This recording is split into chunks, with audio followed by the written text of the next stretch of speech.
Hai hai, Assalamualaikum warahmatullahi wabarakatuh. Salam bahagia Bapak Ibu guru hebat sekalian. Perkenalkan, saya Haryana Suryaningsih, calon guru penggerak angkatan 10 dari UPT SD Negeri 32 Jelutung, Kabupaten Kayong Utara, Provinsi Kalimantan Barat. Kali ini perkenankanlah saya untuk menyampaikan tugas koneksi antar materi pada modul 2.1 pembelajaran berdiferensiasi untuk memenuhi tagihan tugas LMS saya sebagai calon guru penggerak.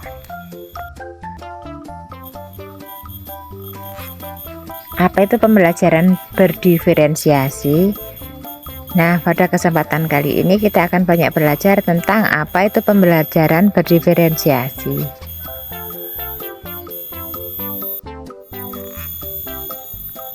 Pembelajaran berdiferensiasi adalah usaha guru dalam menyesuaikan proses pembelajaran di kelas untuk memenuhi kebutuhan belajar masing-masing individu muridnya.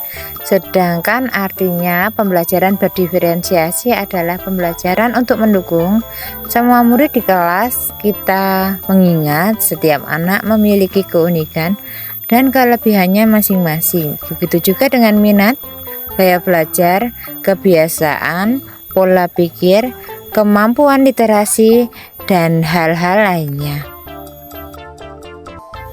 Nah, lalu bagaimana cara untuk dapat melakukan pembelajaran diferensiasi di kelas?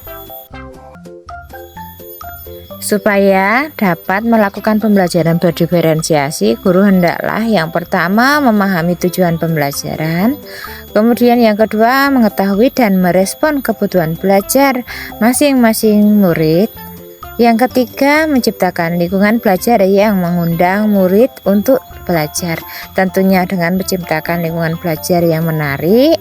Yang keempat, melakukan manajemen kelas yang efektif. Kemudian yang terakhir, melakukan penilaian berkelanjutan.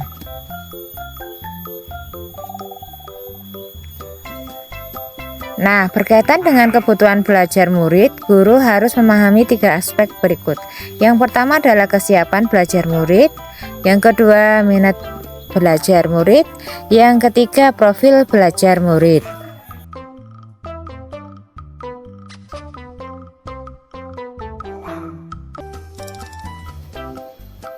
Kesiapan belajar murid mengharuskan guru untuk menilai pengetahuan awal dan menentukan apa yang telah murid dapat.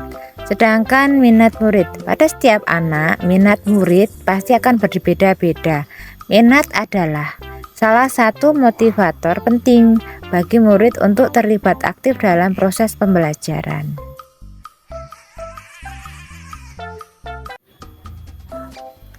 Profil belajar murid berkaitan dengan itu melibatkan 4 hal. Yang pertama adalah lingkungan, yang kedua budaya, yang ketiga gaya belajar, yang keempat kecerdasan majemuk.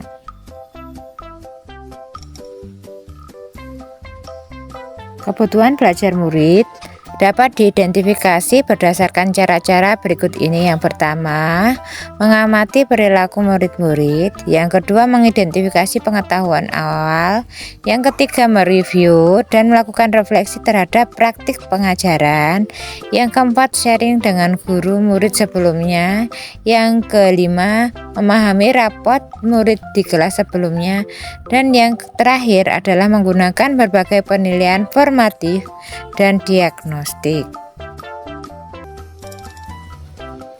Selanjutnya, sedangkan strategi untuk mendiferensiasikan pembelajaran dibagi menjadi 3, yaitu yang pertama diferensiasi konten, yang kedua diferensiasi proses, dan yang ketiga diferensiasi produk.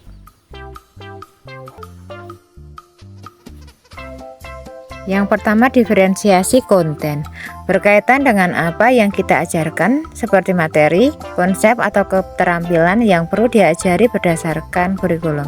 Yang kedua, diferensiasi proses. Mengenai diferensiasi konten bisa dilakukan dengan membedakan perorganisasian atau format penyampaian, bukan mengubah atau menurunkan standar kurikulum. Sedangkan yang ketiga, diferensiasi produk, kegiatan yang memungkinkan murid berlatih dan memahami atau memaknai konten dengan cara membedakan proses yang harus dijalani oleh masing-masing murid. Yang kedua, diferensiasi proses, memiliki hasil kegiatan yang memungkinkan murid berlatih dan memahami atau memaknai konten dengan cara membedakan proses yang harus dijalani oleh murid. Selanjutnya, yang ketiga, diferensiasi produk, menghasilkan bukti yang menunjukkan apa yang murid telah pahami dengan cara membedakan atau memodifikasi produk sebagai hasil belajar murid, hasil latihan, penerapan, dan pengembangan apa yang telah dipelajari bersama.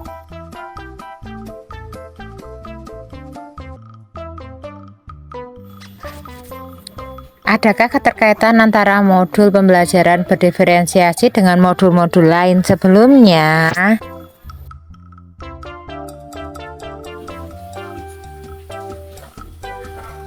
Tentunya untuk dapat melakukan pembelajaran berdiferensiasi, guru hendaklah berusaha memenuhi kebutuhan belajar murid sesuai dengan kodrat alam dan kodrat zaman. Berdasarkan filosofi dari Ki Hajar Dewantara seperti yang sudah dipelajari pada modul 1.1 dan modul 2.1.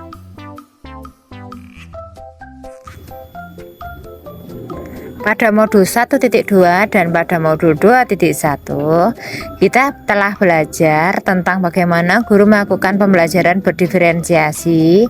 Seorang guru penggerak hendaklah berpihak pada murid, reflektif, mandiri, kolaboratif, dan inovatif untuk menciptakan pembelajaran yang menarik agar dapat memenuhi kebutuhan murid sehingga dapat mencapai tujuan pembelajaran. Dengan demikian, seorang guru penggerak dapat mewujudkan kepemimpinan murid dengan menuntun murid mereka belajar sesuai dengan nilai dan peran guru penggerak.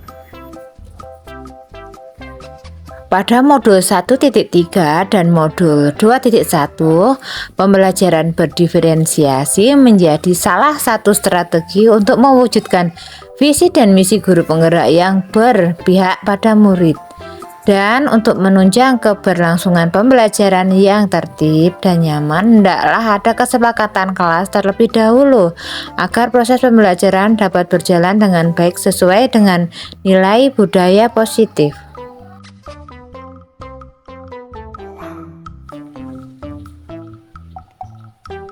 Nah, itu tadi rangkuman yang bisa saya berikan sebagai tugas saya, tugas koneksi antar materi pada modul 2.1.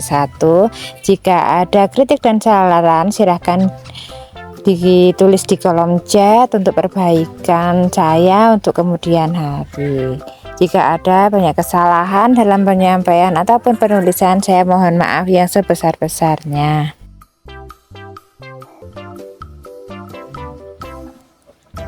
Sekian dan terima kasih atas perhatiannya. Saya ucapkan terima kasih yang sebesar-besarnya. Akhir salam. Wassalamualaikum warahmatullahi wabarakatuh. Salam guru penggerak. Tergerak, bergerak, dan menggerakkan.